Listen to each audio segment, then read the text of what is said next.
êtes complètement tapés ou quoi? Bonjour, bonsoir et bienvenue dans Caméflex, votre émission cinéma hebdomadaire disponible tous les jeudis à 7h du matin. Et en plus, vous pouvez nous retrouver sur TikTok, sur Insta. On balance toute la com maintenant. Comme ça c'est fait. Après, vous êtes tranquille. Et profitez-en pour suivre ce podcast sur toutes les plateformes de podcast. On le dit assez régulièrement, mais c'est vrai que c'est un truc, quand on écoute des podcasts, on oublie un peu de le faire. Il y a un bouton s'abonner et grâce à ce bouton, vous recevez des notifications toutes les semaines. Sur toutes les plateformes, c'est un nom différent. C'est abonner, suivre, je sais pas ce que vous voulez. T'as remarqué que tous les podcasts n'avaient pas le même nom non plus. Tous les podcasts n'avaient pas. Ouais, genre par exemple, nous c'est Caméflex. Ouais. Il y en a d'autres, c'est un autre nom. Ah ouais. Donc, vous pouvez suivre le podcast Caméflex sur toutes les plateformes de podcast. Et aussi, on a notre mea culpa à faire tous les deux. Oui, parce que nous fact-checkons toutes les bêtises que nous vous disons pendant cette émission. Et moi, je voulais juste rajouter une petite précision par rapport à ce que j'ai dit la semaine dernière. Alors, personne ne l'a remarqué, personne ne nous l'a fait remarquer dans les commentaires. Juste, je m'en suis rendu compte au montage. J'ai fait merde, c'est une bêtise. J'ai dit que Alex Lutz jouait dans Novembre de Cédric Jiménez. Mais en fait, ce n'est pas Alex Lutz, c'est Jérémy Régnier. Alors, déjà, les deux se ressemblent. Et surtout, les deux ont ils se ressemblent. Ils sont blonds et ils ont la quarantaine, quoi. Ok. Mais les deux ont joué Claude François. Jérémy Régnier, il a joué Clo-Clo dans le biopic Clo-Clo. Et Alex Lutz, il a joué dans Guy, qui est un film qui s'inspire de la vie de Claude François, comme si Claude François n'était jamais mort et que j'ai hâte du mea culpa de la semaine prochaine. Je me suis dit, c'était pas Alex Lutz en fait qui jouait dans Guy. Moi, j'ai dit une connerie aussi sur l'épisode de Tron Ares. Ouais. En gros, je disais que la musique de Nine Inch Nails me faisait vachement penser à Trent Reznor et Atticus Ross. Turns out. J'ai Quentin le clap qui m'a envoyé un message le matin parce qu'il écoute l'émission. Il me dit, t'es au courant que c'est les mêmes personnes? Je dis, ouais, non, j'étais pas au courant. J'aurais dû le savoir. Et c'est vraiment le même de Migos. Oui, c'est ça. Un groupe. C'est exactement ça. Mais j'ai l'oreille fine. Voilà, j'avais remarqué. C'est bien, tu vois, on le mentionne. Généralement, quand il y a des petites erreurs comme ça, on les rattrape au montage. Et parfois, ça nous échappe, ça nous glisse entre les doigts. Et on en dit des bêtises, des grosses bêtises. Cette semaine, on en dira plein. Je me souviens aussi qu'une fois, j'avais dit que Roger Carrel avait fait la voix de Bugs Bunny. Et c'est pas le cas. Mais non, c'est pas le cas. C'est pas le cas. Mais j'ai tiqué quand tu l'as dit, mais je savais plus le nom du mec. Donc vous voyez, nous sommes transparents avec vous. Il nous arrive de faire des erreurs, mais on aime bien aussi les corriger. Et on les corrigera dans les émissions d'après. Ce qui fait que si un jour vous dites « Ouah, ils ont dit une grosse connerie », écoutez l'émission suivante. Écoutez l'émission suivante. Et puis nous, ça nous fait des vues. On dit des vues, on dit des écoutes. Des écoutes. Putain, bienvenue dans le 21e siècle, quoi. Tom, cette semaine, le programme est franco-français, en tout cas en termes de cinéma. Et on a aussi une série documentaire. Américano-américaine. Américano-américaine. Sur l'un des grands réalisateurs du siècle dernier et du siècle actuel, Martin Scorsese. Mais est-ce que tu peux nous en dire un petit peu plus sur les deux films français dont on va parler Scorsese. Avant qu'on se lance sur le premier film? Eh ben, on va parler du dernier Yann Kounen sur L'homme qui rétrécit, qui est une nouvelle adaptation de L'homme qui rétrécit. De la nouvelle de Richard Matheson, L'homme qui rétrécit. Le film avait été adapté en 1957 par Jack Arnold. Et là, cette nouvelle adaptation va essayer de mélanger un petit peu la nouvelle et le film. Et ça va être une espèce de remake des deux mélangés ensemble. Donc ça fait un résultat qui est intéressant ou pas. On va le découvrir d'ici quelques minutes. Maintenant. Et on va aussi parler de Kaamelott, deuxième volet. Et oui, ça a été attendu depuis quelques années maintenant. Il avait sorti son premier volet et là, il sort son deuxième volet. Partie 1. Mais déjà, il y a un problème dans le titre. Déjà, on me prend pour un con dès le titre. Ah oui, mais toi, t'es fâché. Kaamelott, deuxième volet, partie 1. Mais on va parler parce que je crois qu'on n'est pas exactement d'accord, toi et moi, sur Kaamelott, l'entièreté du truc. Spoiler, j'ai jamais regardé un épisode de Kaamelott, un seul film Kaamelott. Ah mais oui, c'est pour ça. Donc, alors. Je n'ai pas d'avis sur Kaamelott. Et voilà, du coup j'en profiterai pour revenir sur le premier volet que j'ai revu. Et, ça avait l'air d'être sympa comme revisionnage. C'était pas mon revisionnage préféré. Bref, lançons-nous dans la critique de ces différentes œuvres. Et je te propose qu'on commence par L'homme qui rétrécit de Yann Kounen. Allons-y. C'est pas possible. Il y a un truc qui va pas là. T'as peut-être un peu maigri? Vous avez déjà eu des cas comme ça par le passé? Non. Tu te sens comment? Tout va bien, chef. Tout va bien, tout va bien. Paul? Notre vie est passagère. Infime. C'est ce que nous sommes. Donc, on l'a dit il y a 2 secondes, L'homme qui rétrécit qui vient de sortir avec Jean Dujardin dans le rôle principal, c'est un remake et une réadaptation à la fois. Il va reprendre des éléments du film de 1957 de Jack Arnold. Jack Arnold, on le connaît parce que il a fait plein de films exactement dans ce type-là à cette époque. Il a fait son chef-d'œuvre, c'est La créature du lagon noir, évidemment. Il a fait aussi Que Tarantino. j'ai toujours pas vu. Ah, ok, incroyable, Et incroyable je film de monstre. crois, je dis peut-être une connerie qu'on fact-checkera la prochaine fois, Ouais. mais que c'est le premier film diffusé à la télévision française En avec 3D, des ouais. lunettes 3D. Et à fait. c'était dans l'émission qui était présentée par Eddie Mitchell, qui s'appelait dernière séance. La dernière séance. Donc c'est un film qui a été tourné en 3D, La créature du lac noir, et en fait ça correspond exactement à ce qui était fait beaucoup à l'époque, c'est-à-dire qu'on va vraiment transformer la salle de cinéma, je sais pas si on peut dire transformer, mais on va revenir à la tradition foraine du cinéma. Donc on va lui ajouter des gadgets, des choses qui vont faire que la séance va être un petit peu différente, tu vois, il va y avoir Ce côté- l'odorama. Ah oui, d'accord, dans ce sens-là. Moi je croyais que tu parlais du côté un peu méliesque. Et j'ai inventé un nouveau terme. Méliesque. Méliesque. C'est joli en vrai, c'est joli. Non, vraiment, on va faire revenir cette tradition foraine du cinéma en créant des espèces de mini-attractions dans les salles de ciné. Il y a un film qui est super, qui raconte un petit peu cette période-là et toutes ces idées pour attirer le public dans les salles. C'est le film de Joe Dante, Matinée. C'est quoi Ah, c'est- bien sûr, comment avec il John s'appelle en Goodman. français? Ouais. Je crois que c'est Matinée Non, aussi, non, c'est Panique sur Florida Beach en français. Oui, d'accord. oui, oui. Que et j'ai découvert récemment, il y a un an. Et c'est très sympa comme film. Donc on va avoir ce personnage de John Goodman qui va être un personnage qui va aller de ciné en ciné et qui un producteur, diffuseur, distributeur Mais qui va essayer de trouver des manières de faire des séances un peu spéciales dans les salles de ciné. d'ailleurs, tu sais que l'odorama, t'en parlais il y a 2 secondes, ça avait essayé de s'introduire dans le domaine du jeu vidéo aussi, Ok. avec le premier jeu ou le deuxième jeu South Park. Ok. Du coup, quand il y avait des odeurs de prout, comme ils pouvaient péter. et Génial. tout, ça n'a pas marché tant que ça. Hein. Ça n'a pas eu le succès escompté. Et en général, tout l'aspect gadget dans le cinéma, ça apparaît, ça disparaît aussi assez vite. Hein. Ouais. Et Même les et lunettes. Ça revient. Et Parce ça que- revient, il n'y a que la 3D qui persiste un peu. Et encore, on est très loin de quand ça a explosé, où il y avait tous les films étaient Ah oui, non, accessibles en 3D. Aujourd'hui, il n'y là, a plus aujourd'hui- qu'Avatar là. Oui, c'est ça, hein, C'est globalement. globalement ça. Jack Arnold, il fait donc ce genre de film de monstre. Il va faire Tarantula aussi avec un petit rôle de. Philippe André. Non, acteur connu. Acteur connu. Ouais. À quelle Badass. génération? Badass. Toutes les générations. Danny Trejo. Non, toutes Ah. les générations. Il y a très longtemps. et Sylvester son Stallone. dernier film, c'est l'année dernière. Non. Schwarzenegger. Non, beaucoup. Non, encore avant. Jean-Claude Van Damme. Ah, avant. Ouais, son règne s'étend de avant, donc des années 50 justement, à aujourd'hui. Et il est aussi réalisateur. Bill du Big Deal. Non, même s'il a fait un sacré comeback. Ouais, c'est vrai, hein. Non, j'ai aucune idée. Ça commence par un C. J'ai pas le cerveau à ça, là, tout de suite. C'est Clint Eastwood. Il y a un Ah, petit, mais oui, d'accord. il y a un petit rôle de Ah Clint oui, Eastwood. badass, mais moi je voyais actionneur plus. Bah, c'est un peu. Le... Est-ce que c'est un actionneur Eastwood? c'est un- Attends, hein. Non, mais c'est Dirty Harry, quoi. Ouais. Tu les as tous vus? J'en ai vu aucun. J'ai vu le premier qui est très bien. Il est énervé et il est de droite. Oui, mais le film, il y a plein de films de droite qui sont bien, tu sais. Ouais. Mais ok. Comme Nefarious, distribué par Sage Distribution. Non, Ça, mais c'était on pas a ouf. dit qu'on arrêtait de parler de cette Ouais. distribution. C'est Allez. pas bien. On va finir par en parler de ce putain de film. Vas-y, je t'en conjure. Donc, Yann Kounen est amené sur ce projet après avoir réalisé Mon cousin il y a quelques années qui s'éloigne un petit peu de son cinéma actuel, parce que Yann Kounen, on le connaît pourquoi? On le connaît pour Doberman, on le connaît pour Blueberry. 99 pour francs. 99 francs pour Vibroboy, qui est disponible Vibroboy? en entier sur Pornhub et sur aucune autre plateforme. Qu'est-ce que c'est, Vibroboy? C'est un moyen métrage qu'il a fait et qui est dispo sur Pornhub. Tu peux imaginer Ouais, pourquoi. mais tu peux pas le regarder du coup. Non. Ou alors il J'ai te faut jamais un vu. super VPN. Oui, et c'est le moment de...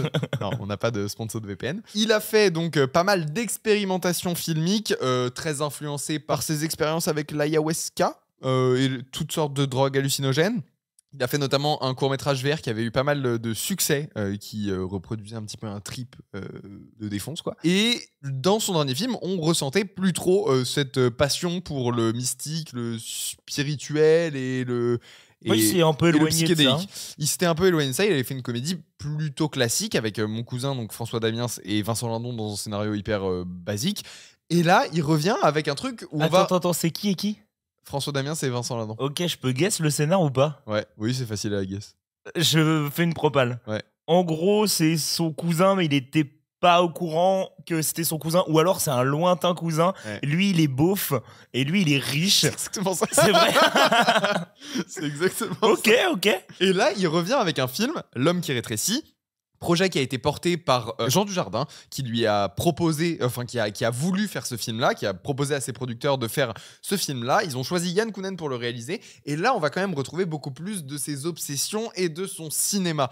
Tom, tu peux nous pitcher L'homme qui rétrécit, ça peut vraiment prendre 5 mots. Ok. Même 3 en réalité. C'est un homme qui rétrécit. Oui.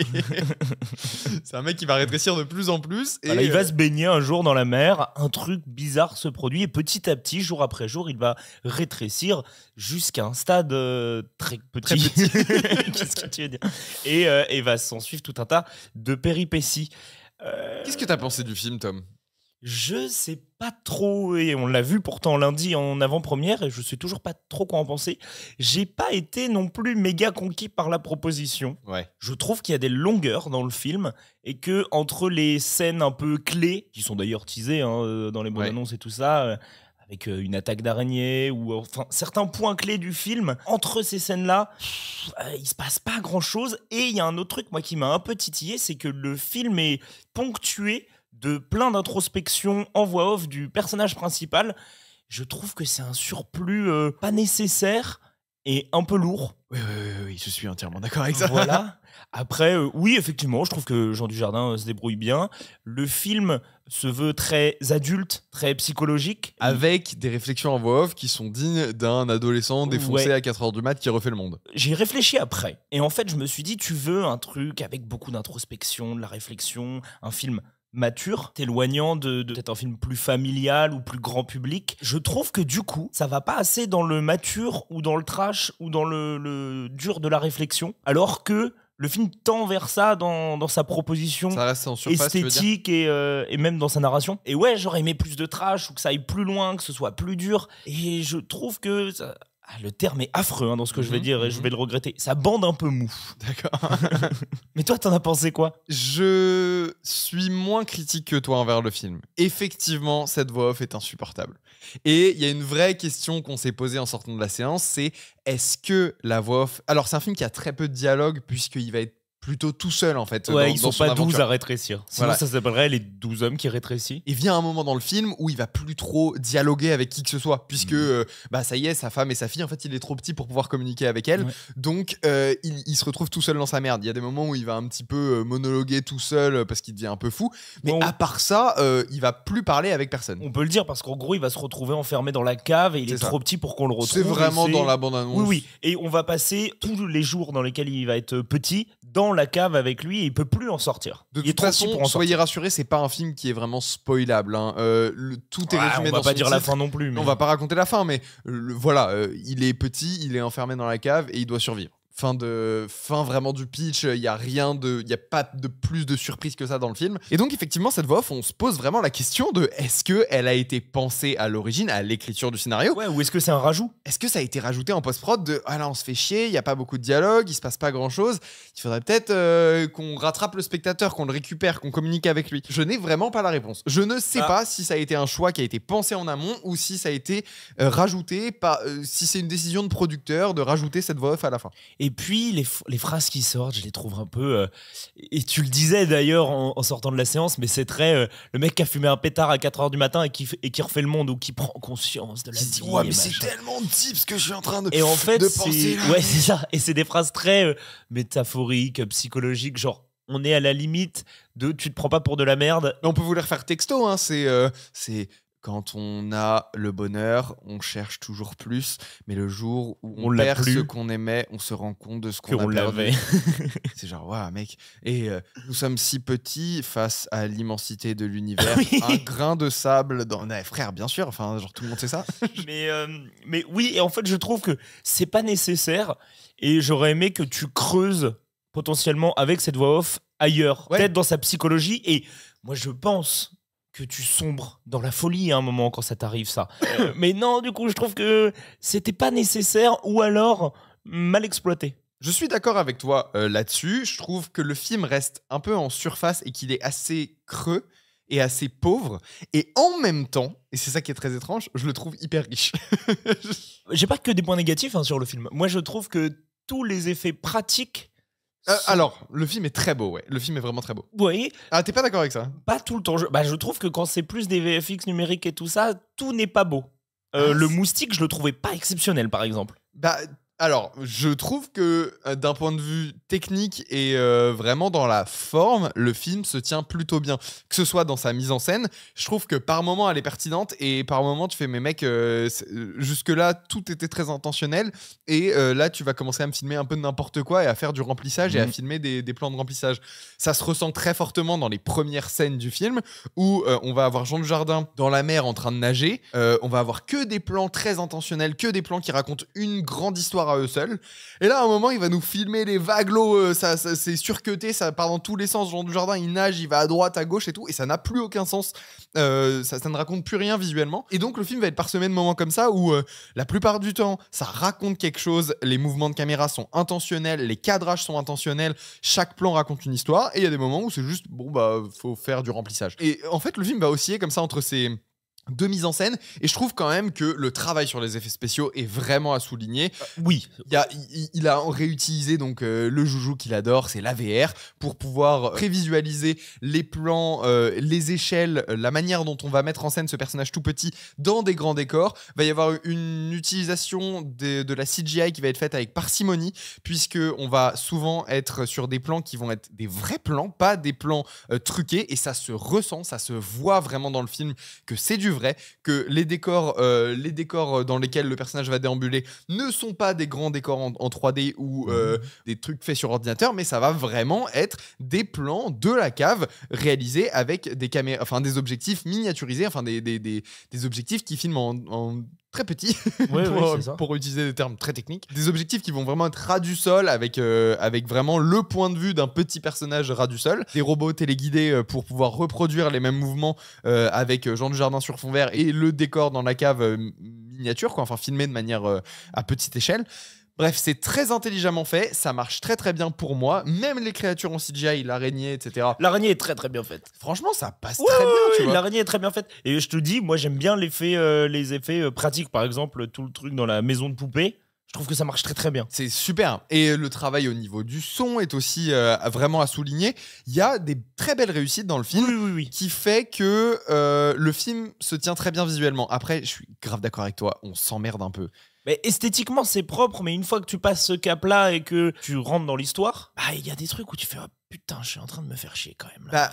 En fait, moi, c'est ce dont j'avais peur en voyant la bande-annonce, et effectivement, ça s'est avéré vrai. C'est le film, c'est sensiblement tout ce qu'il y a dans la bande-annonce en plus long, et il n'y a pas beaucoup plus de péripéties, il n'y a pas beaucoup plus de tension, il n'y a pas beaucoup plus d'enjeux. On va vraiment avoir le même souci qu'il y a dans cette bande-annonce. Et en vrai, ça nous raconte je pas trouve grand-chose. qu'il y a aussi des occasions manquées justement pour rajouter des péripéties. Je te prends un exemple tout con. Vient un moment où il y a une araignée, il essaye de s'échapper et il tombe dans un aquarium. Il est trop petit pour remonter de l'aquarium. Et donc, t'aurais pu faire une scène où il erre pendant des jours, enfin des heures et des heures à nager, à se demander comment il peut se démerder pour sortir de cet aquarium. À la place, il tombe dans l'eau, il y a un Solution de moment un facilité. peu merveilleux qui se Ouais. passe, et puis cut, et il est sorti de l'aquarium.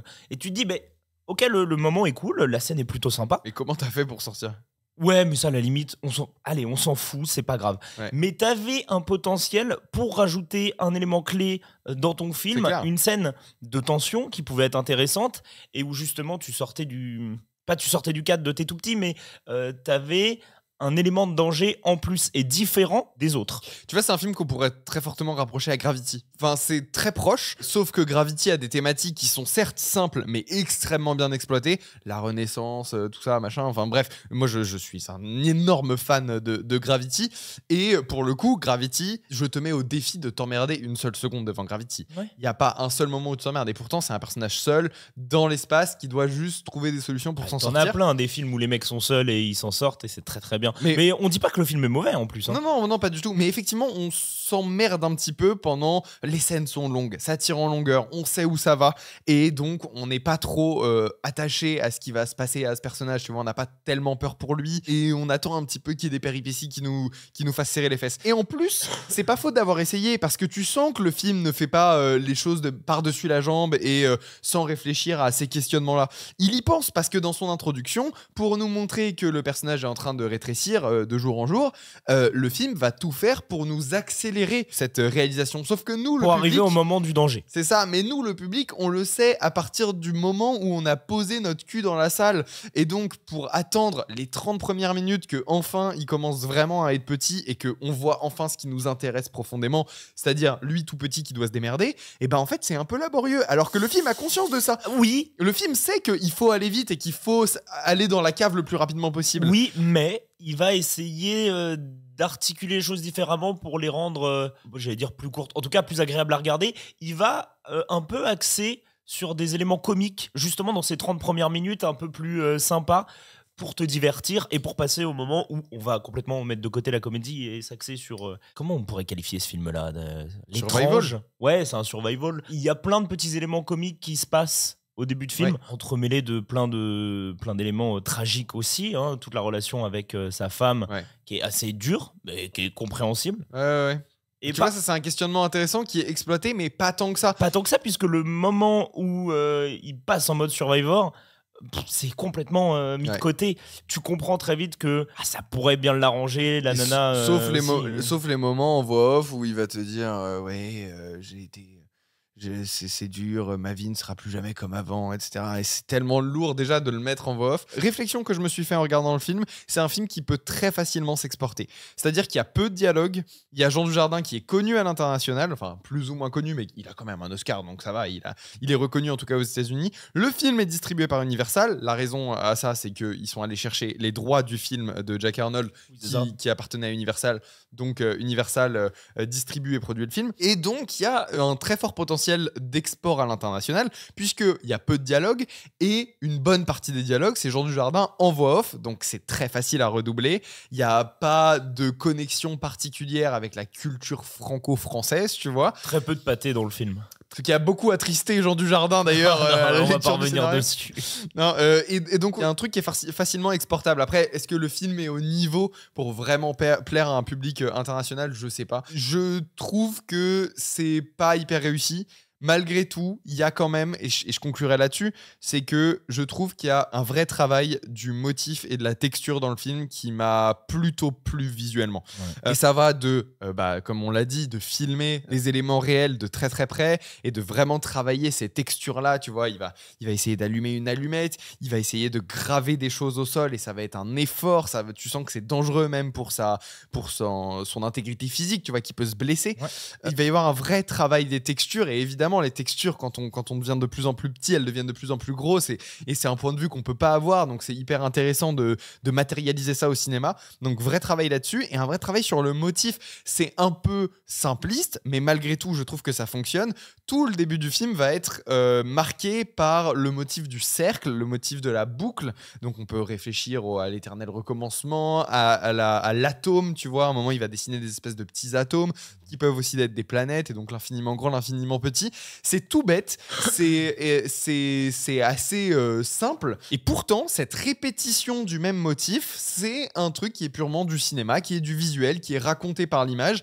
Et le fait de, tu vois, à un moment, il va prendre une route qui est en cercle total. Et on va aussi utiliser beaucoup de plans zénithaux qui, souvent, au cinéma, sont très gratuits et là, qui font parfaitement sens. Et donc, ça ne me pose aucun problème qu'il en foute à toutes les sauces, à toutes les échelles d'ailleurs. Ce plan zénithal, je le trouve hyper pertinent et je l'adore en fait, ce plan zénithal qui va revenir à plein de moments dans le film. Je trouve ça génial d'avoir inclus ça, même si encore une fois ça reste simple. Donc voilà, ce travail là sur le motif et la texture, je le trouve très pertinent. Pareil, la mise en scène, elle est pas déconnante quand même. Il y a quand même une vraie réflexion dans toute la mise en scène. Donc c'est pas des détails qu'on peut balayer d'un revers de la main. Ça fait quand même des choses qui normalement élèvent un film au niveau de très bons films. Là, je pense juste que le film est un peu simple et cette voix off, quand même, c'est très très lourd. Ouais, deux petites choses avant de conclure dessus. Moi, je trouve que j'aime bien Jean Dujardin en tant qu'acteur. Je trouve qu'il est très bon et il arrive autant à faire de la comédie qu'à faire des rôles comme ça, plus tragiques. Et même dans des films comme ça, il arrive à aller de l'un à l'autre. Tu vois, la scène dans la maison de poupée, il fait du Jean Dujardin dans le comique, qui est lui-même inspiré de gars comme Belmondo et tout ça. Ouais. Et il arrive à passer à autre chose et à directement aller dans le tragique. Moi, c'est un acteur que j'aime bien. Tu parlais de la voix off qui était insupportable. Je fais un dernier point là-dessus, c'est que... On l'a pas assez dit. Non, le film est correct en soi. Enfin, je trouve pas qu'on ait eu affaire à un mauvais film. C'est juste que ça m'a pas touché particulièrement. Il y a quand même un truc, c'est que à certains moments, donc il rétrécit jour après jour. Il y a même des cartons pour te dire on est le 15 juillet, on est le 12 août et tout ça. Carton avec des lettres qui rétrécissent.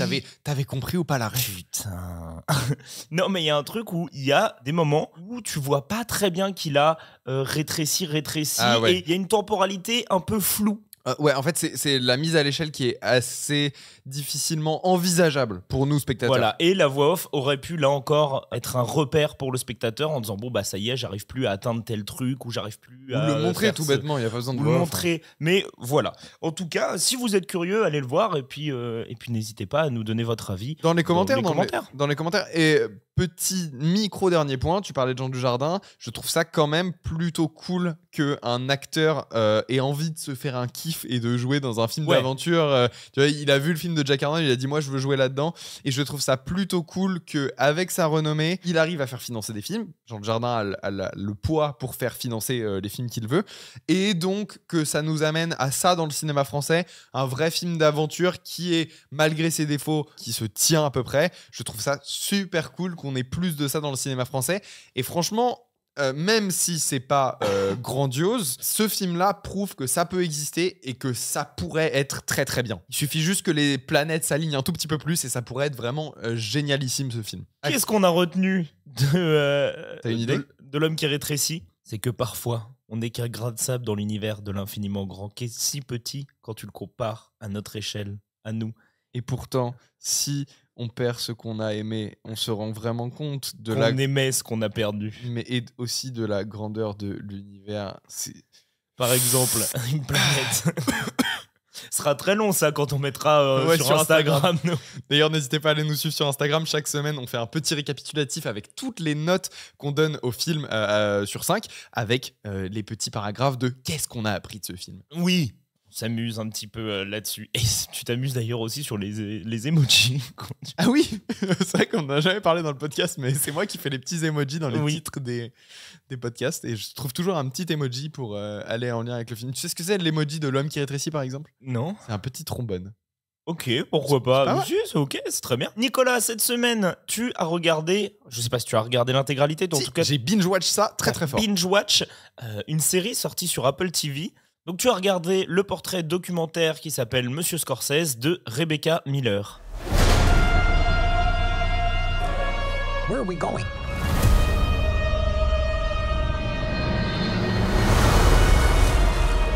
What stories do we want to tell? I knew I could express myself with pictures. But I had to find my own Alors, way. j'avoue tout, j'ai cherché les cassettes, j'ai cherché les DVD, j'ai cherché, impossible de mettre la main sur Monsieur Scorsese. Je n'ai donc pas pu voir la série, mais heureusement, Nicolas, tu es là pour en parler. Mais c'est normal, Tom, parce qu'elle est sortie sur Apple TV. On ne dit plus Apple TV Plus depuis genre une semaine, un truc comme ça. Mais Ok. du coup, elle est sortie sur Apple TV. Et c'est intéressant que tu parles de ça, puisque on attend toujours le Blu-ray 4K de Killers of the Flower Moon, hein, quand même, C'est jamais Apple sorti TV. Non, c'est sur leur plateforme. Et on aimerait bien l'avoir dans notre collection. Enfin, en tout cas, Ouais, moi, en je parle pour moi. général, de toute façon, les films de plateforme. En tout cas, lui, il est sorti au cinéma, mais il y a plein de films qui sortent sur les plateformes. Et The Irishman aussi a attendu que Criterion se penche sur la question pour pouvoir mais l'éditer. Il y a rarement des éditions physiques de ça, ce qui est bien dommage quand même. Ouais, carrément. Bah, Killers, t'as vraiment envie de l'avoir en 4K dans ta collègue avec le making-of de 2 heures et tout. Moi, je le reverrais bien, mais dans mes souvenirs, j'avais bien aimé, mais c'était long quand même.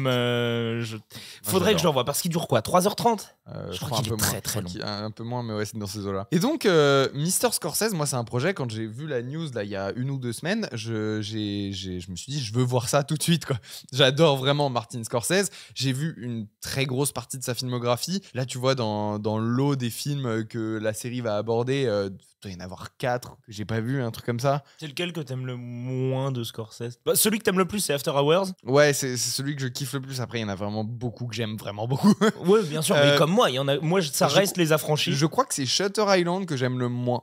Ah ouais, t'as vu Mean Street? Ouais, j'adore Mean Street. Ouais. Ah bah moi, je suis pas grand fan de Mean Faudrait Street. que tu remates Mean C'est Street. bien, mais en fait, je vois tout ce qu'il va faire de Martin Scorsese et de son cinéma après, mais je vois plus ça comme un... En tout cas, je l'ai maté un peu comme un essai, alors que je voulais pas le voir comme ça, mais Ça je l'ai l'est, vu hein. comme un exercice de style. C'est exactement ça. Hein. C'est là où il réaffirme son Ouais, style ouais, pour la ouais. première fois, en fait. Mais donc je trouve le visionnage intéressant pour voir son exercice de style et ce vers quoi ça va l'amener, mais j'ai pas particulièrement été embarqué par le truc. La série s'attarde vachement là-dessus, sur en fait, il s'est un peu perdu avant de se retrouver avec Mean Street, qui est souvent considéré comme son premier film, alors que c'est pas vrai, il a déjà une carrière de cinéaste avant ça, mais une carrière de cinéaste qui est un peu perdue. Et à partir de Mean Street, on commence à rentrer sur des rails, quoi. Et la série va donc être un portrait de la vie de Martin Scorsese, avec plein d'interviews de tous les gens qu'il a côtoyés, que ce soit d'autres réalisateurs, évidemment Thelma Schoonmaker, sa monteuse, ses femmes, ses filles, et bon, il y a plein de gens, hein. Il y a Scorsese, il y a ses amis d'enfance, il y a ses producteurs, il y a De Niro, il y a DiCaprio, il y a tout le monde qui va parler de Marty. Et on va suivre chronologiquement l'histoire de sa filmographie, l'histoire de sa vie, sa difficulté à vraiment se faire reconnaître en tant que réalisateur de films indépendants et à faire des succès, des films qui fonctionnent au box-office. J'imagine son rôle dans Gang de requins.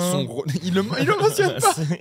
Ils en parlent pas. Et tout de suite, il y a ce côté fanboy en moi qui va binge-watch la série, évidemment, sans aucun problème. Je regarde tout. C'est quand même un plaisir à personnage regarder. très intéressant. C'est un personnage vraiment fascinant qui se retrouve dans ces films, qui est pour moi l'un des metteurs en scène qui maîtrise le mieux la grammaire. Ça veut pas dire que c'est lui qui fait les meilleurs films, mais pour moi, c'est celui qui maîtrise le mieux la grammaire cinéma. C'est lui qui parle le plus le film. C'est sa deuxième langue maternelle, quoi, si tu veux. Il s'exprime en images en mouvement. Et donc, c'est presque inné chez lui. En vrai, c'est presque un don divin, tu vois. Et cette série, je vais la regarder hyper facilement. Je vais l'enchaîner. Je vais prendre un vrai plaisir à la regarder. J'ai fait une erreur. J'ai commencé par l'épisode 5. Je suis trop con. Okay. J'ai commencé par le dernier épisode. J'ai fait, mais attends, mais du coup, il commence par la fin. Et à un moment, j'ai fait, ah mais non, mais c'est l'épisode 5. J'arrête ça tout de suite. Comme c'était Scorsese, t'as dit, mais c'est brillant. J'ai tout repris depuis le début. Et donc, non, c'est très très linéaire. L'épisode 5, d'ailleurs, est peut-être le moins bon, je crois, de la série. Puisque ça va juste être. Et là, j'ai rencontré DiCaprio. Là, on a fait. On bosse ensemble, mec. Gangs of New York. Ensuite, on a fait Aviator. Ensuite, on a fait Le Loup de Wall Street. Enfin non, entre-temps, on a fait Shutter Island aussi. Et après, j'ai fait Killers. C'est un peu chiant, tu vois. C'est vraiment là, on est vraiment sur des rails et on s'attarde pas trop sur les films. L'un des gros défauts que je vais avoir avec la série, c'est qu'on est très en surface. Ça dure 5 heures, on est sur 5 épisodes d'1 heure. Et pourtant, on va vraiment pas rentrer dans le dur. En fait, moi qui ai pas mal vu de making-of de Scorsese, beaucoup vu d'interviews de Scorsese et beaucoup lu aussi sur Scorsese, il y avait vraiment pas grand-chose que je connaissais pas dans la série. Il y a quelques éléments qui sont rentrés un petit peu plus en détail sur par exemple sa vie, son enfance, etc. que je connaissais hein, quand même. La légende de Scorsese, elle est écrite depuis très longtemps. Hein. Il avait de l'asthme, il pouvait pas sortir s'amuser, du coup il s'imaginait ces images dans sa tête, il allait au cinéma, il a voulu devenir prêtre, etc. C'est vraiment une histoire qui a été ressassée et qu'on connaît un peu par cœur aujourd'hui, en tout cas si on s'intéresse un petit peu à son cinéma. Et donc pour quelqu'un qui est fan de Scorsese et qui s'est déjà beaucoup renseigné sur le sujet, vous allez pas apprendre grand chose. En plus, chaque film sur lequel on va s'attarder, on va raconter la genèse du film, ce que ça raconte dans la vie de Scorsese et sur sa filmographie. Et quand t'as vu ne serait-ce que les making-of de ces films-là, en réalité, ça reste très en surface. Tu vois, j'ai évidemment un gros problème avec le fait que la série ne s'attarde quasiment pas sur After Hours. Hein, ça va être au détour d'une anecdote qu'on va parler d'After Hours. Et pour moi, After Hours, c'est un checkpoint très important dans la filmo de Scorsese. C'est là où Scorsese va réapprendre à faire des films. Et il le mentionne, hein. Il dit c'est là où voilà, on s'est remis à faire du cinéma un peu roots, un peu guérilla filmmaking et on va filmer dans New York et faire 16 plans par nuit. Enfin, peut-être pas 16 plans, c'est plus La Dernière Tentation du Christ. Mais tu vois, pour que Scorsese fasse La Dernière Tentation du Christ, il a fallu After Hours. Et La Dernière Tentation du Christ, on sait que c'est un des projets les plus importants de sa vie à ce monsieur. Et c'est un projet qui va d'ailleurs avoir des répercussions immenses médiatiques, puisque va y avoir toute la droite réactionnaire catho-américaine qui va manifester et critiquer le film sans l'avoir vu, parce que il se base sur une version de scénario qui n'a pas été filmée, avec Jésus qui aurait des relations homosexuelles ou qui coucherait avec Marie-Madeleine, ce qui arrive dans le film, mais il n'a pas de relation homosexuelle, tu vois.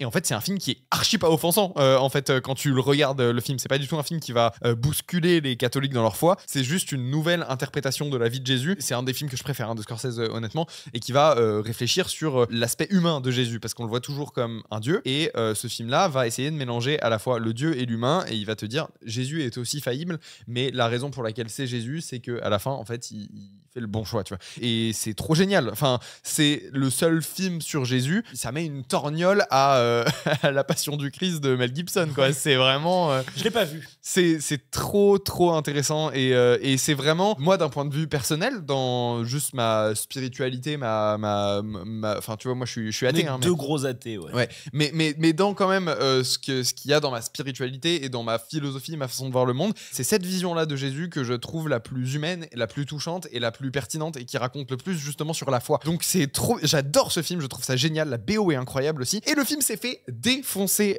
avant même sa sortie. Pendant sa première pré-prod, le film a finalement pas vu le jour. Ensuite, il y a eu une deuxième pré-prod, à ce moment-là, il s'est encore fait défoncer, il y a eu des manifestations et tout, et quand il est sorti, évidemment, ça a fait un scandale immense.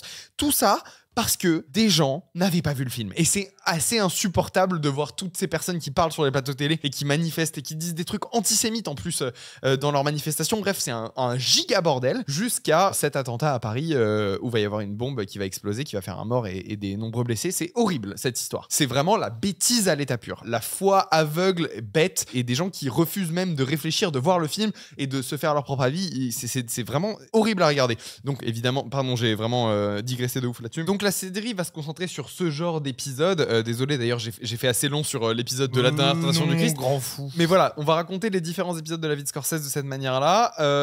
Notamment aussi John Hinckley Jr., dont on avait parlé dans une émission précédente autour de Taxi Driver. Oui, donc, bien sûr. le mec qui avait tenté d'assassiner Ronald Reagan parce qu'il était fan de Jodie Foster et de Taxi Driver. Il était fasciné par ces films-là. Donc voilà, la série, elle va quand même, malgré tout, rester très en surface sur les sujets qu'elle aborde. Et je trouve ça tout petit peu dommage. Malgré tout, ça reste bien fait, ça reste très bien monté. Il y a un élément que je trouve vraiment pertinent dans la mise en scène de Rebecca Miller, qui est d'ailleurs la fille de Arthur Miller, célèbre écrivain, enfin scénariste de pièces de théâtre et metteur en scène, qui a réalisé Mort d'un commis voyageur.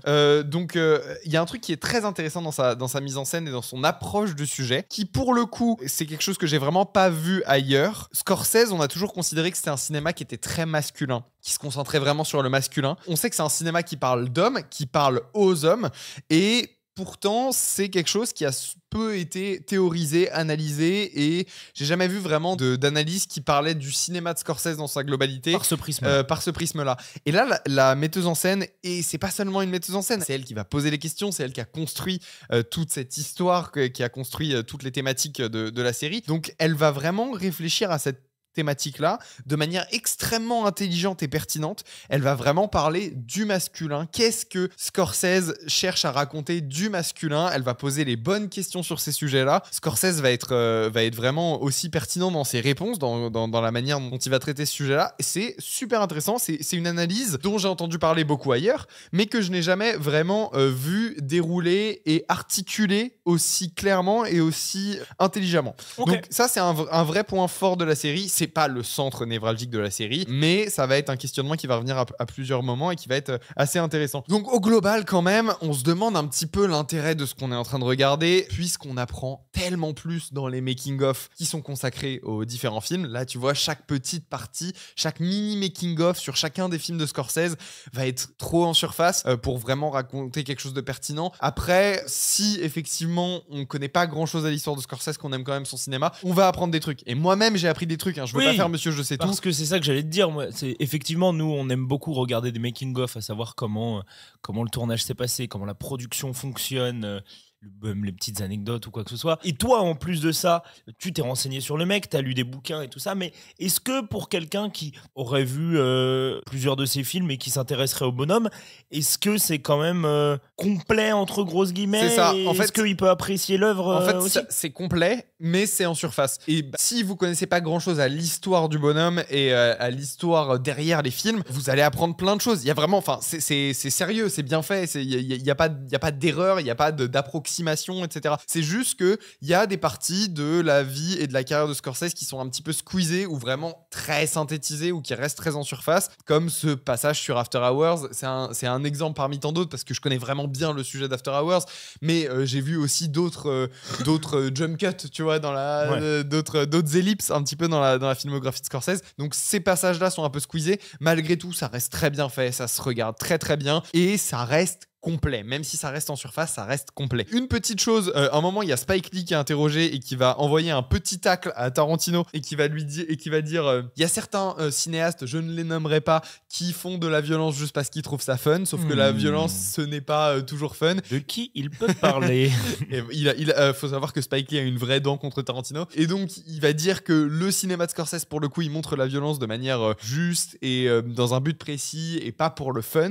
Et vraiment, un ou deux épisodes plus tard, Spike Lee revient pour dire que la scène dans Casino où le mec il se fait broyer la tête, c'est hyper marrant. Enfin, il fait la scène où il se fait broyer la tête, c'est incroyable et tout. Et tu fais, mec, t'es en train de te contredire totalement là. Et dernier point, les sous-titres de cette série sont absolument ni fait ni à faire. C'est, je sais pas qui a fait les sous-titres de cette putain de série, mais les sous-titres français sont à côté de la plaque totale. On a des grosses erreurs? Il y a des erreurs des fois de traduction, c'est-à-dire que quelqu'un dit quelque chose et ce qui va être dans les sous-titres, ça va pas être la même chose. Il y a des erreurs d'adaptation flagrantes. Par exemple, à un moment, il y a quelqu'un qui va parler des films de gangsters des années 30, plus spécifiquement de Scarface de Howard Hawks de 1932, et dans les sous-titres, on va traduire ça par comme Tony Montana dans Scarface, sauf que il parle pas du tout du film de De Palma, le remake de Scarface des années 80. Il parle du film de Howard Hawks. Il n'y a pas Tony Montana dans le film original. D'accord. Donc, des fois, tu te demandes qui a fait ces putains de sous-titres. Ouais. Et il y a aussi des erreurs de français qui sont aujourd'hui plus ou moins acceptées. Mais par exemple, moi, je pense au terme nominé qui va revenir énormément dans les sous-titres pour parler des cérémonies, notamment des Oscars.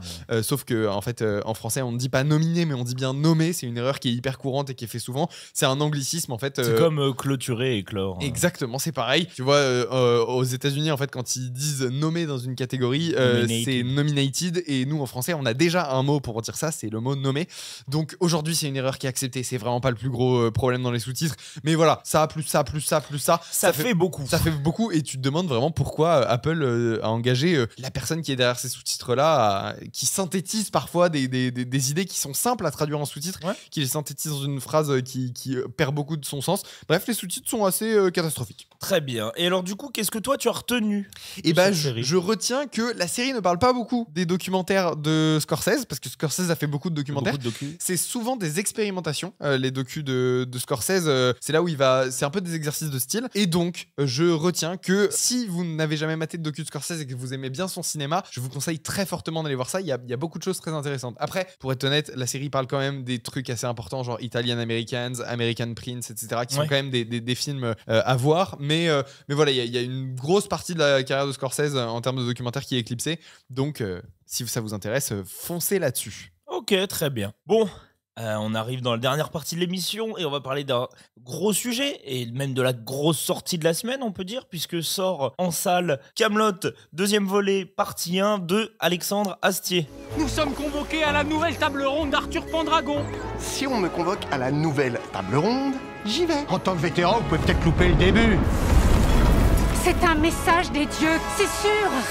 Je vous préviens, si on n'arrive pas au bateau à l'heure, on part pas aujourd'hui. Ah, mais 2 secondes peut-être, non? L'aventure, c'est pas la va-vite. Allez hop, table ronde. Bon sang. Oh là, oh là, oh là, oh là, oh là. Tout doux les foufous. Bon, Tom, est-ce que tu peux nous faire un petit brief de... C'est quoi Kaamelott, en fait? Je vais te récapituler le bousin, il n'y a pas de problème.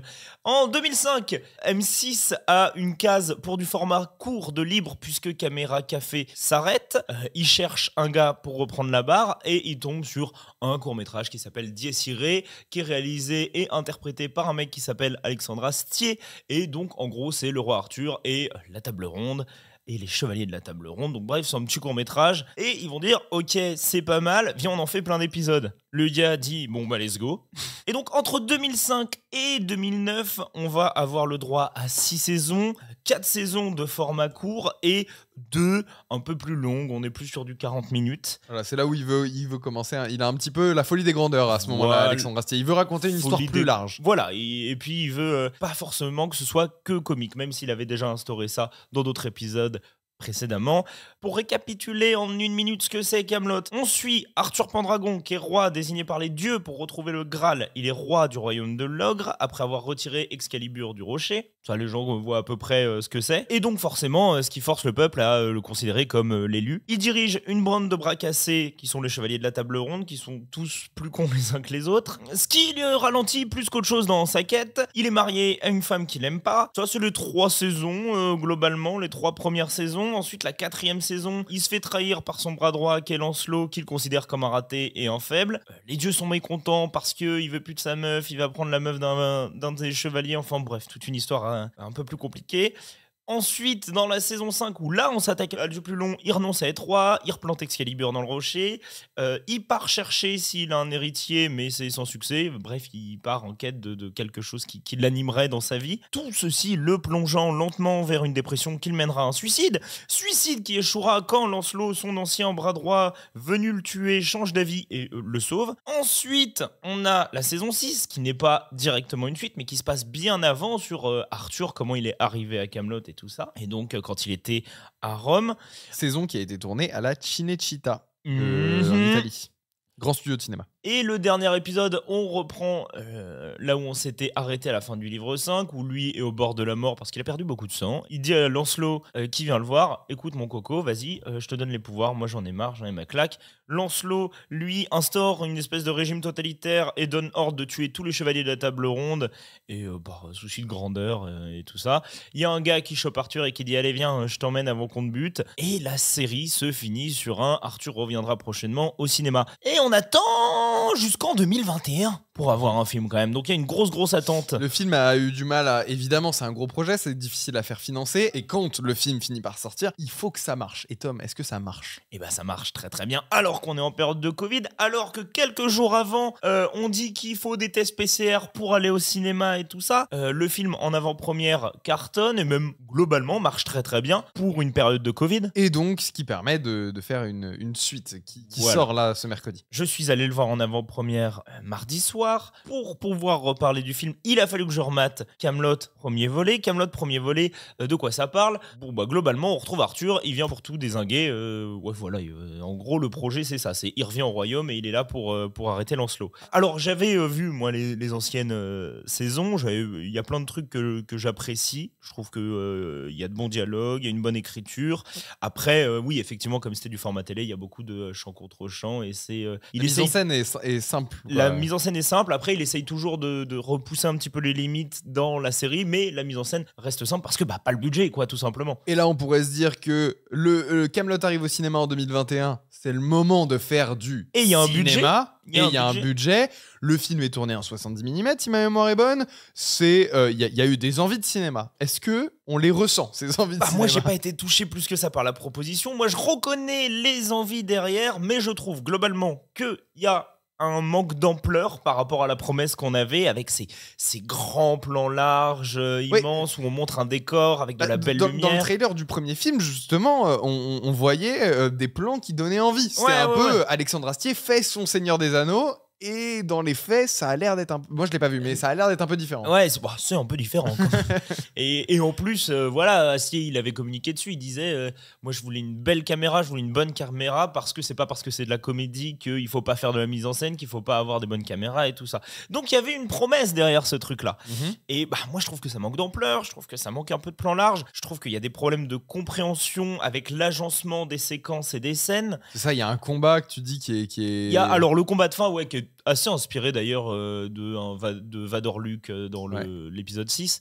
Et là, c'est un peu surdécoupé, c'est pas forcément lisible. Mais même en dehors de ça, dans le film, t'es un peu perdu. Il y a des séquences manquantes parce qu'il y a des retrouvailles entre personnages, mais qui sont pas expliquées ni même introduites. C'est juste, il y a cette séquence-là et la séquence d'après, voilà. Je comprends l'envie d'accélérer un peu son récit et de pas s'attarder non plus sur les gros points. Mais des fois, il y a des points, faut quand même que ton récit tienne un peu la route, quoi. Je suis pas fan du découpage, je suis pas fan du montage, et même au revisionnage, ce premier film ne te séduit pas.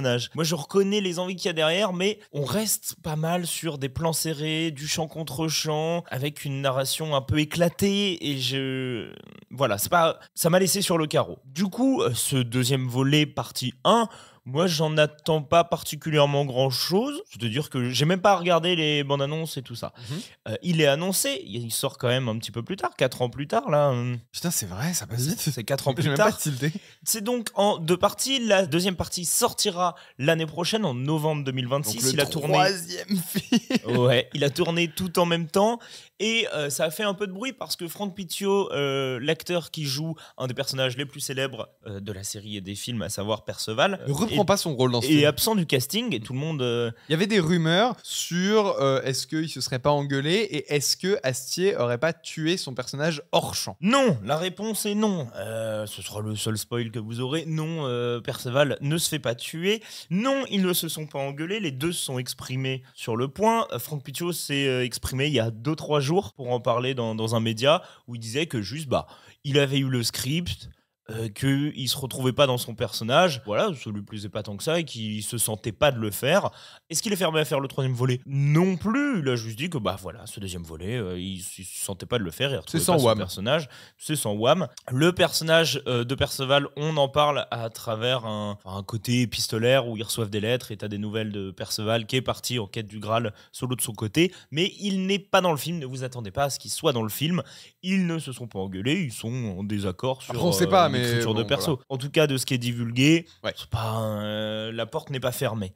Ce deuxième volet, qu'est-ce qu'on en pense? Qu'est-ce que t'en penses? Parce que je l'ai pas vu. C'est vrai, t'as pas vu la série? J'ai pas vu la série. T'as pas vu le premier volet? Non. Moi, tout ce que j'ai vu d'Alexandre Astier, c'est son spectacle Exoconférence. Qui était pas mal, moi j'aime bien pas mal, Exoconférence. ouais, c'est cool. Les Astérix et son truc sur David et Madame Hansen avec Adjani. Et ça, j'aime pas.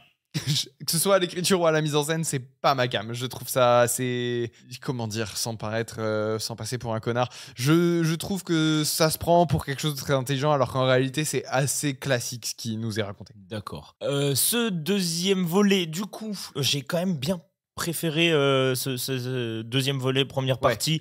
Au premier volet, je trouve que les scènes s'agencent mieux, c'est plus clair. Il y a des scénettes qui sont quand même plus drôles, mieux écrites. Il y a quelques problèmes de temporalité, là encore, mais c'est pas gênant. Il y a plus d'ampleur. La promesse d'aventure s'amorce enfin un petit peu plus. Ouais, mais non, mais ça c'est too much. J'en suis d'accord. Promettre une aventure au bout de ton deuxième film de 2h20, c'est too much pour moi. Et ça me fait un peu penser à la fin du script de Star Wars 7 qui terminait par on retrouve Luke sur son rocher et c'est la promesse d'une nouvelle aventure. C'est genre, non frère, il fallait la commencer il y a 2 heures son aventure. En fait, tu peux pas nous promettre que l'aventure elle arrive dans l'épisode suivant. Je suis d'accord. Franchement, il y a quand même des plans plus larges et tout ça. Malgré tout, le film dure 2h20. C'est long pour une première partie d'un deuxième film. Qui promet une aventure.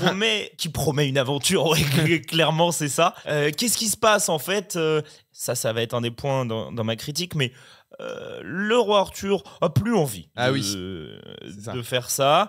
Il y va quand même. Donc reconstitution de la table ronde. Et faut partir à la quête du Graal, ou en tout cas à des quêtes annexes. Et il y a Lancelot dans son coin qui dit « Je reviendrai », comme il a fait dans le livre 5. Et comme il a fait dans le livre 6. En fait, c'est ça, si je ne m'abuse, l'un de tes problèmes avec Kaamelott dans les dernières parties de ce qui a été fait par Alexandre Astier, c'est qu'on est en rétropédalage constant. C'est-à-dire que le personnage de... Alors, c'est ce que je crois que c'est ce que tu dis. Alors voilà, le truc c'est que dans la saison 5 et la saison 6, il y a des trucs qui sont instaurés, qui sont plutôt malins, intéressants à suivre. Il y a justement tout ce côté dépression, et puis il y a la déchéance d'Arthur, la dépression d'Arthur, le fait de replanter Excalibur dans le rocher, d'abandonner cette vie-là, parce que c'est une vie qu'il n'a pas désirée et tout ça. Il y a des trucs très intéressants là-dedans. À la fin de la série, on te promet qu'il va revenir et que, c'est bon. Ça y est, il est enfin motivé. T'attends 10 ans. Le gars, on le retrouve. En fait, non, il a plus envie. Donc tu dis, ok, à la limite, voilà, il s'est fait l'idée et tout ça. Il vient quand même, il se dit, faut le faire. Je retire l'épée du rocher, machin, je vais dégommer Lancelot, Camelot pète. Donc t'as la promesse d'un renouveau quand même malgré ça. Deuxième volet, donc, qui est sorti hier. Il est en dépression. Il veut plus faire la table ronde, alors qu'à la fin du premier volet, il dit il commence à recruter, il recrute même Sting. Quoi? Oui, il y a Sting dans le film qui joue un saxon machin. C'est cool, la filmographie de Sting est éclectique entre Dune de David Lynch et Camelot partie 1. Et donc il y a la promesse de la nouvelle table ronde et tout ça. Tu te dis ça y est, ils partent à l'aventure. Début du deuxième volet, il veut plus partir à l'aventure. Et Excalibur qui merdait un peu, en tout cas qui faisait des trucs chelous dans le premier volet, elle continue de le faire et il se dit mais moi je veux plus. Donc je replante dans le rocher. Il a un peu du mal avec l'évolution de personnage. Et là tu dis tu me fais un peu du rétro-pédalage constamment. En tout cas c'est l'impression que j'ai. Et même si tu veux raconter quelque chose à ta manière, et je sais pas vers quoi ça va, puisque encore une fois je traite d'une première partie d'un deuxième volet, donc je peux pas avoir une critique complète. Faudra que j'attende l'année prochaine pour avoir un truc complet sur ce deuxième volet, quoi. Mais là je me dis tu rétro-pédales et ça commence à être un petit peu long. Et la promesse d'aventure, on commence à voir un petit peu, effectivement, il y a plusieurs décors, ça va à droite, ça va à gauche, il y a plus de plans larges, il y a beaucoup de personnages, quand même. Il y en a beaucoup, Est-ce qu'on a les mêmes problèmes, du coup, de mise en scène du premier film, ou on reste sur du champ contre champ assez plan-plan?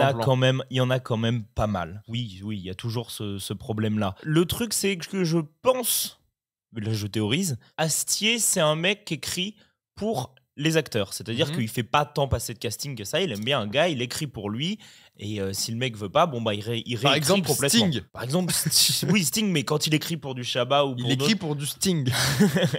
Mais il écrit pour les acteurs, c'est un mec qui est amoureux des acteurs. Et de Sting en particulier. Sting, qui peut lui en vouloir.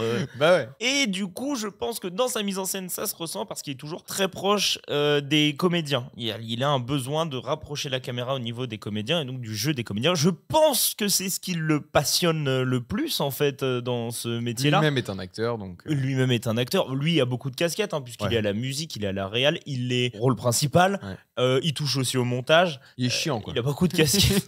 Puis même, j'ai écouté 2-3 interviews, tu sens même que dans les films qu'il aime beaucoup, et tu vois, il parlait de Garde à vue avec Ventura. J'ai écouté un truc où il parlait de Garde à vue avec Ventura. Il aime les films avec les acteurs. Et, c'est clair. Et c'est voilà. clair, net. Et ça se ressent dans sa mise en scène, alors que, et c'est là où tu te dis, ok, je comprends, mais toi, t'es dans l'héroïque fantasy, il y a une promesse derrière quand même, que tu respectes un petit peu plus, je trouve, dans ce deuxième volet, mais... Il y a plus d'aventure dans celui-ci. Il y a un petit peu plus d'aventure. On attend encore que ça pète, quoi. Parce que je trouve qu'il y a quand même des scènes en trop. Il y a des trucs rajoutés qui ralentissent un petit peu le récit, alors que là, ça y est, t'as envie d'y aller, quoi. Ce que tu me disais avant l'émission, c'est est-ce que ça aurait peut-être pas été plus malin de faire ça en un seul film, en fait? Peut-être que c'est parce que le film, encore une fois, fait 2h20 et peut-être que tu pouvais garder des trucs pour ton troisième volet. Peut-être qu'il aurait pu même faire sa trilogie en un gros film de 2h20, je sais pas. Non, ça je pense pas. Ok. Ça je pense pas, parce qu'il y avait trop de choses à raconter, trop de choses en suspens. Ça aurait était trop bâclé, je pense. Mais là, tu nous promets une trilogie. En fait, il y a 4 films. On n'est pas à l'abri que le 3e film, il soit en 2 parties aussi. J'en sais rien. On n'est pas à l'abri que les 2 derniers opus flopent complètement et qu'on voit jamais la fin de sa trilogie. Oui, c'est aussi une des possibilités. Moi, je trouve ça un peu trop long quand même, mais j'ai préféré au premier opus. C'est ce que je te disais. J'attends d'avoir la seconde partie pour pouvoir avoir un avis... plus définitif. C'est con de dire ça parce que tes avis sur les films sont jamais définitifs. Forcément, le film finit sur un twist que pas non plus il peut pas plus que ça. T'as pas tant surpris que ça? Non, tu fais oui, ok. Pourquoi pas? Je suis pas là en sortant de mon siège en disant oh putain j'ai hâte, quoi. Et qu'est-ce que t'as appris alors de Camelot 2e volet partie 1? Que parfois faut passer la seconde Et si tu passes la seconde, le fais pas en 2 parties.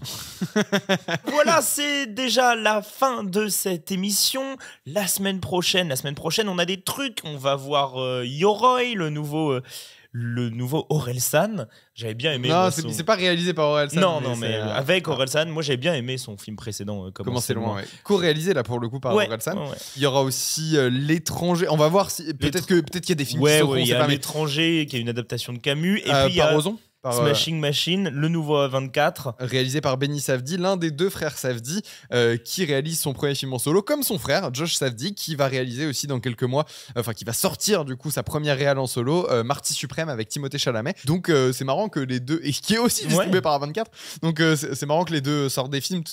Moi je sais pas si tu connais bien leur cinéma de ce qu'ils ont fait avant, Good Times, Uncut Gems, tout ça, mais. Non, mais j'ai pas vu. C'est tellement bien, putain, moi j'adore. Donc. Hâte de voir ce qu'ils vont faire en solo. Et donc ça, ce sera pour la semaine prochaine. Et dans les prochaines semaines, on a plein de trucs très intéressants.